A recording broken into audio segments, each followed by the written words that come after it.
Hello, and welcome to the Frostburg Experience. I'm Mark Langley. On today's show, we'll be hearing about creative writing and sustainability at FSU. We'll have an in-studio poetry reading and an interview with FSU's President Jonathan Gibraltar. But first, we'll be hearing about Frostburg State University athletics. Now here's my co-host, Alexa Nadwodny, with some very special guests.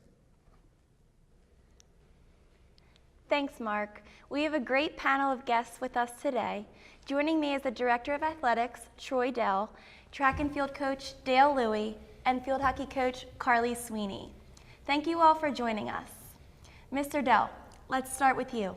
Could you tell us a little bit about the primary differences between Division I and Division III athletics? Sure. I think the biggest difference is the resources. So and under that umbrella, you can look at facilities, resources for scholarships, size of coaching staff, size of administrative staff, the scope of events that they're able to put on, and the alumni bases that they serve, and so on and so forth. So I think the biggest difference is those resources, and then obviously how they're allocated and used by those institutions. Okay, so tell us about some of the challenges that D3 coaches have when recruiting, since they can't offer athletic scholarships. Well, I think the biggest challenge is the breadth of individuals that they have to go out and sort through to find prospective student athletes who, one, meet our needs here, two, have an interest in us, and then three, are good enough to play and help our teams. So I think we always talk about that the front end of the funnel that they start recruits in is really big, and you've got to talk to a lot of people to get down to a smaller group. So I think that's probably the biggest challenge at Division III, because you talk to a lot of people.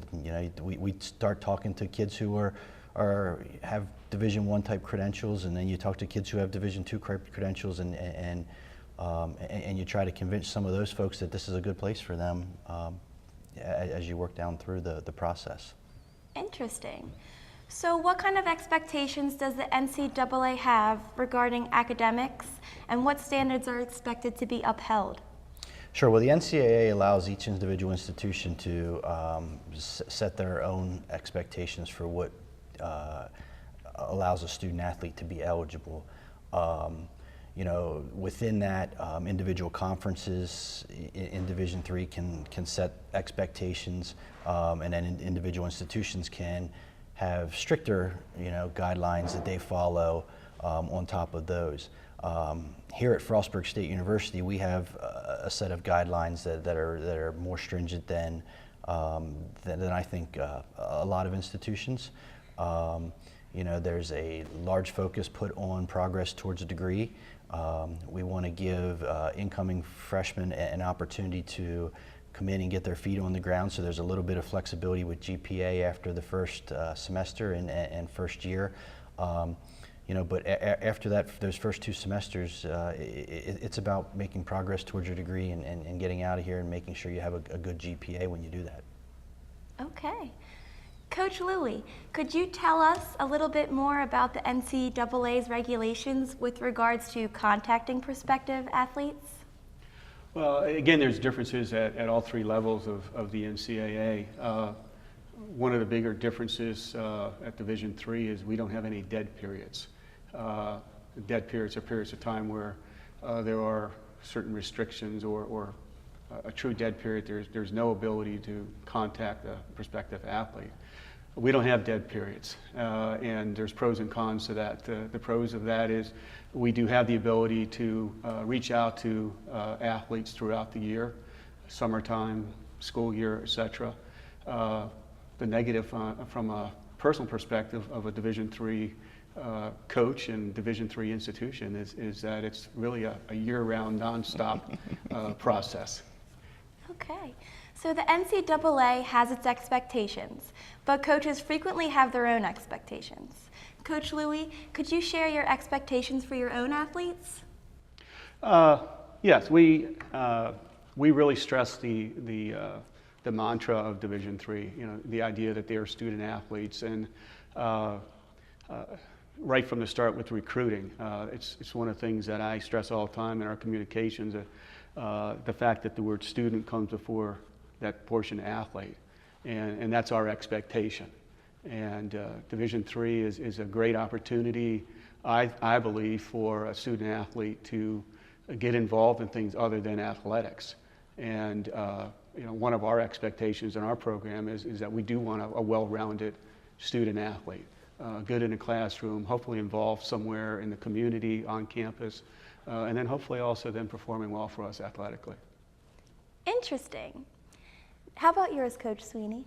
Well, with my athletes, my expectation is that they are working hard all the time, whether it is on the field, whether it is in the classroom, whether it's in the weight room.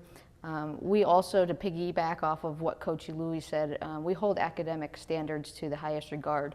In our program, we hold a study hall, and that study hall actually allows the freshmen especially to get acclimated to the classes here after their freshman year, because we do require them to be in it for their entire freshman year. We do it twice a week for 2 hours each session. If my athletes have a cumulative of a 3.0 or higher, they are no longer required to go, but if they sink below that 3.0 cumulative, they're in study hall until they can raise their grades. Gotcha. So Coach Sweeney, could you shed some light on your practice schedule, including the supplemental work? Absolutely. Our practice schedule, especially in our season, breaks down to, I would say, about 3 to 4 practices a week, and those are for about 2 hours each session, because we typically have in season about a midweek game and then a weekend game as well. Supplemental work, most of that would include just being in the weight room and conditioning. Within our season, we are in the weight room about twice a week, and we do have a small spring season as well. The spring season breaks down to 15 practices and 1 play day, and then we are also conditioning and lifting in our off season as well. Okay, thank you. How about yours, Coach Louis? Well, we're somewhat similar to field hockey. We're a little different in that most of our competitions are basically on the weekend sometime. We don't have any weekday competitions for the most part. So our schedule typically is Monday through Friday, practicing with the competition on Saturday. You asked about NCAA rules earlier, and one of the things at the NCAA level, we cannot have activities more than 7 days a week, or 7 days in a row, I should say, before we take a break. So sometimes that dictates some of what we do. Our practices, I coach cross country as well as track, and we've got indoor track, so our distance people are pretty much with us all year long. We back off on them a little bit during the winter time to let them reinvigorate themselves a little bit. Our practice times, we like to think about a 2-hour practice. Like all of our sports, I believe, we have lifting with our strength and conditioning program. Mm-hmm. In the preseason, that's something that's voluntary, yet administered by our strength and conditioning people. In season, they also continue to monitor that about 2 or 3 times a week. Okay. Well, thank you so much for coming in, everyone. When we come back, we'll be interviewing 2 Frostburg students about their experiences in our Meet a Bobcat segment.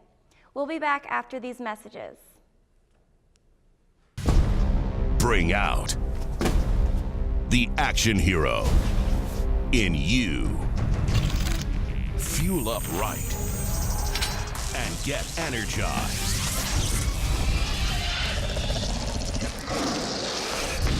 Be part of the greatest action movie ever. The first movie that puts you in the action. Show us how you train and eat like an action hero. Join in at actionheroalliance.com.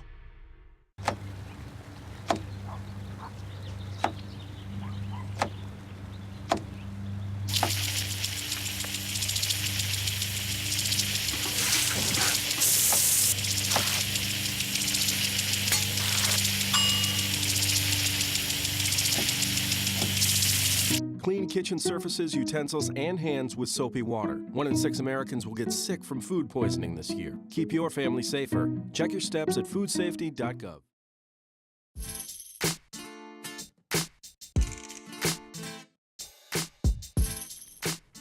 Welcome back.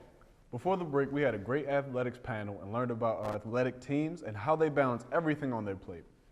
Joining us now, we have Priscilla Perez, a freshman, and Kayla Johnson, a transfer student, in the studio to talk about their experiences. Ladies, welcome. I want to start with Priscilla.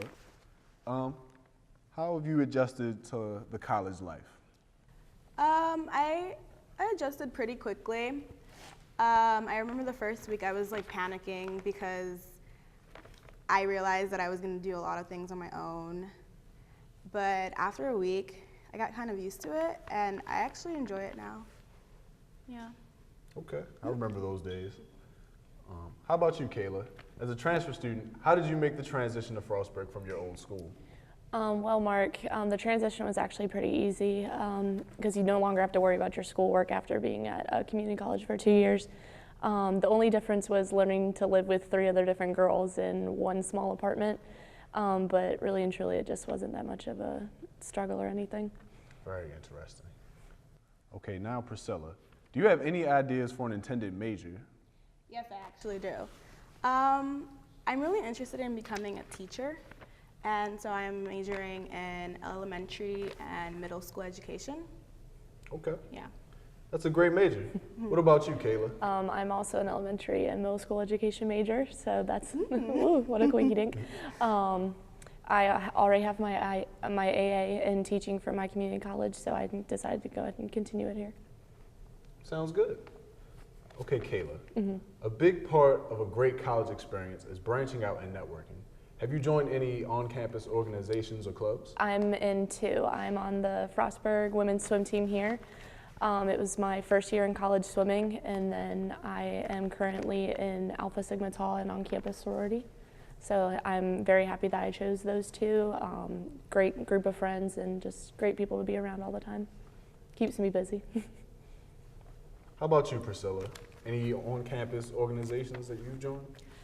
Actually, I did cheerleading. Now I am doing Divine Movement and Praise. It's a dance ministry on campus. How is college different from high school? What's been the biggest challenge so far? Biggest challenge was the increase in responsibility. I had to remember my schedule, like things that I have to do, let's say appointments. Wow, that's interesting. Kayla, how is Frostburg different from your last school? Frostburg's really different, Mark. Of course, you know, one of the biggest differences is living on campus and not being with your parents all the time like you used to, and having to like actually leave my room to go get food. But I think the biggest difference is just the like large amount of people. That was like a big intake for me to all of a sudden have like games to go to and like different events and late at lane and stuff like that. My old school didn't really have that much like student involvement because it's just so small. Okay, Priscilla, I really want to know, why'd you pick Frostburg?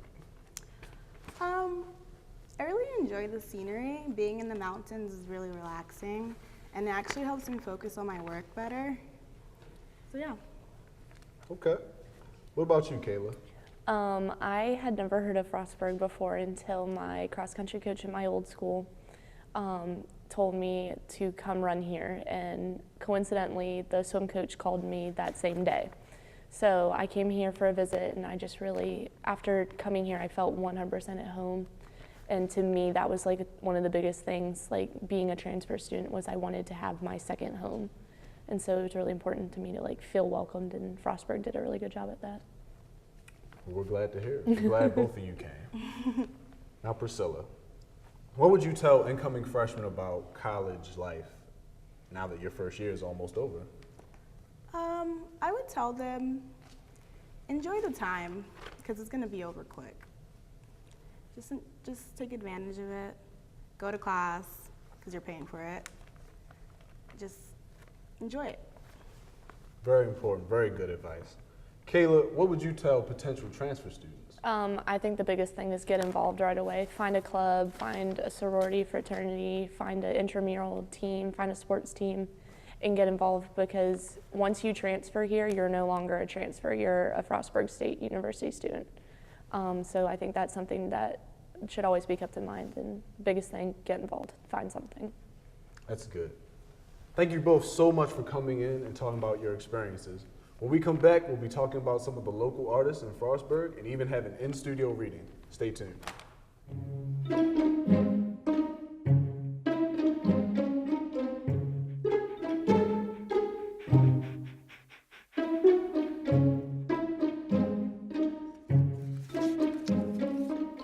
Oh, sweetheart. Gonna give you a hand? No thanks, Dad. I got it. Okay. I'm gonna go fix the lamp in your room. You don't have to be perfect to be a perfect parent. There are thousands of children in foster care who will take you just as you are. Come on. I know, 2 seconds. Hang on, just stand still. Stand still. One second. Go.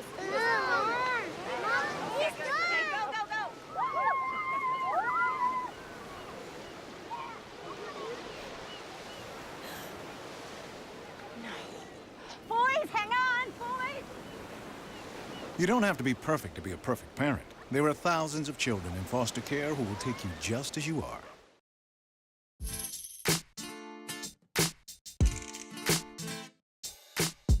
Welcome back. Frostburg has plenty of amazing artists, ranging from painters to poets. Here's Frostburg student Trevor Klein to tell us a bit more. While many Frostburg students have likely taken a creative writing course at some point during their college career, it doesn't appear to be common knowledge that a number of passionate students have brought the art of writing to life, not just on campus, but throughout the Frostburg community as well. My writing process is definitely very internal. It's a very private thing. I'm just starting to show other people my writing, so I'm definitely on the frontier of being able to open up as a writer. We spoke with Katrina Gagliano, an undergraduate poet at Frostburg State University. As soon as I learned to write, I was writing, and I started keeping journals when I was about 5 or 6, and I've been continuously keeping journals since that time. And then when I was a teenager, I started kind of delving into the deeper stuff, the emotional stuff and poetry and stuff like that. I'm just a second semester transfer student here, so I'm still kind of coming out of my shell a little bit as a writer, but I do hope to get involved a little bit more the longer I'm here. White reminds me of teeth, of his crooked smile and elongated canines, the absence of his reflection in my bedroom mirror. The Coffee with the Writer event provides both students and the local community an informal chance to sit down and get to know an array of different authors and poets several Saturdays throughout the semester. My poetry tends to, not necessarily, I wouldn't say it has a feminist kick to it, but it kind of does, because most of my characters, if not all of them, are women. I think the Coffee with the Writer series is a good way to bring together writers in different parts of the community, both at the university and in the general writing community in this area, to bring writers of different genres, to expose people to different types, and then they can also get the conversation going amongst themselves. When I read a poem that really, for me, illuminates something, I feel enriched. And so if somebody reads a poem of mine and has that same experience, then I feel that that's what it does for the world. Because every day you have these experiences and they fit into some sort of worldview. And when I'm writing poetry, I'm working through the things that puzzle me.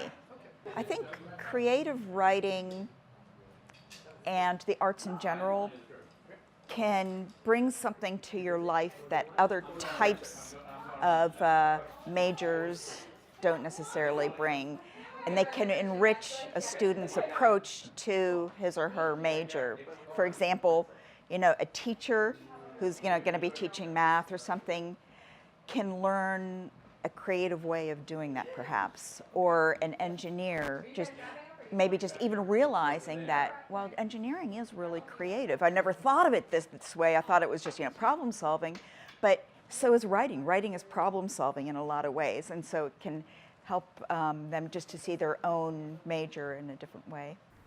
Overall, it appears as if creative writing has indeed found itself a community at Frostburg State University, one that it appears will continue to thrive for years to come.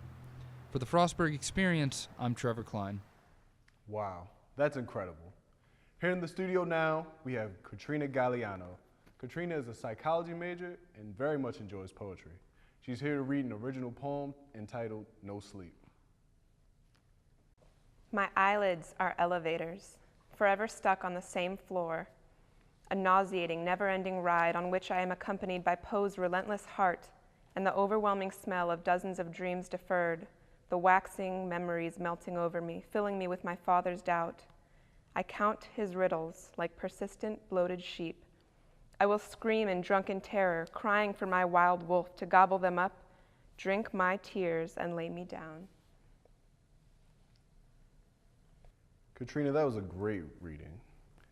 I actually have a few questions for you. How long have you been writing? Well, like I said before, for as long as I've been able to write, I've been writing fiction, short stories, and poetry. Fascinating. How has your writing changed over the years? I feel like every writer knows that the more you read, the better you write. So in going through school, my vocabulary has grown and I've started writing about more complex and deeper subjects. Very interesting. What subjects do you tend to focus on in your writing? I try to pin it down to single moments and expand on that until by the time you're reading it, you kind of understand the general feeling of the moment. So, being a psychology major, how does that influence your writing? Well, I started writing poetry, so it was kind of a learning curve for me to be able to write technically and do research writing. So now when I come back to poetry, it's kind of like, okay, like this is what I know. Is there a certain form of poetry or writing that you find yourself writing more than any other? Free form, actually. I like that it doesn't have any rules, and I've kind of stepped away from rhyming poetry a lot and just let it go. What would you want readers to take away from your poetry? I want readers to know that writing is a place of total freedom and that it's okay to be vulnerable in writing. Okay. Well, thank you for coming in, Katrina. It was very interesting to hear your reading and to hear more about the creative writing at Frostburg. Let's now rejoin Alexa, who's in the studio with FSU President Jonathan Gibraltar. Thanks, Mark. We're here to talk about sustainability today. Thank you for joining us today. Dr. Gibraltar, could you tell us about what programs Frostburg is involved in? Great question, Alexa. And Frostburg's involved in a lot of programs that relate to sustainability. First of all, we have a campus-wide sustainability committee. And in a couple of weeks, as we get closer to Earth Day, there'll be a program called Focus Frostburg, which is a campus-wide day of programs to focus on sustainability.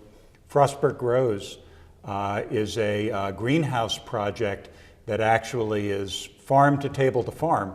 So up on Route 36 on some unusable strip mine land, there are now 6 high tunnel greenhouses. Those greenhouses are using Department of Transportation signs and mulch being collected from people's yards by the Frostburg City Trash Department. And we're actually growing tomatoes and other types of produce, which is then used in our dining hall by Chartwell's, all the produce. And then Chartwell's just bought a commercial composter. So all the waste that's produced in the dining hall then goes back into the composter. It then is turned into compost and brought back up to Frostburg Grows. Wow. We're also offering programs this summer to teach farmers how to lengthen the growing season, and they're doing that by using these greenhouses. So it's a pretty remarkable program and one that I think is going to continue to expand over time. In addition, and I know we're going to talk a little bit about the SURF program on campus, our Sustainable Energy Research Facility. We have a campus-wide recycling program. We participate annually in Recycle Mania. We've done many projects on campus that have been focused on saving the campus money, but also saving resources. So I think you'll find, as you really dig into sustainability at Frostburg, we take the environment, which is, as you know from being a student here, truly a sustainable environment. And we've created programs that have helped Frostburg actually gain a national reputation for sustainability.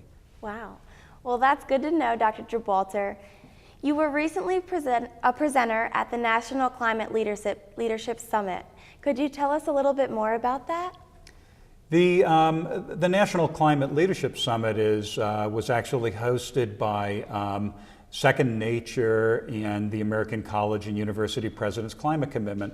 I've been on their executive board pretty much since they started back in 2006, and when Frostburg decided that we were going to go down the road of sustainability. I did a panel presentation, and it had to do with how do colleges and universities in small towns make the case for sustainability when there may be some compelling reason not to. So for example, in rural Appalachia, where Frostburg is located, how do you make the case for having a sustainable environment at the same time when all around the campus there were strip mines being dug? And that was the challenge.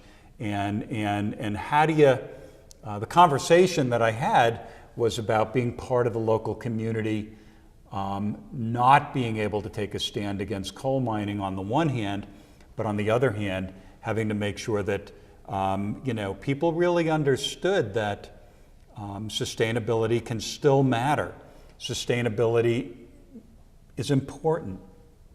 How do you talk about a sustainable energy research facility? How do you talk about the fact that if you look at the mountain ridges in western Maryland, all the way from Pennsylvania to West Virginia, and now cutting through Maryland as well, and you look up on the ridge, there are large commercial wind turbines. And below those wind turbines, the mountains are being dug up for coal mining. And I dare say that a lot of the coal that's being dug out of these mountains is being put on trains, and it's being shipped to the Port of Baltimore, and it's being sent to other countries. So a lot of the coal mining that's being done here is actually being done for the benefit of a few people who are making a lot of profit off of it. Well, thank you so much for coming in and talking to us about sustainability. And thank you for tuning into this episode of the Frostburg Experience. I'm Alexa Nadwodny. And I'm Mark Langley. We'll see you next time.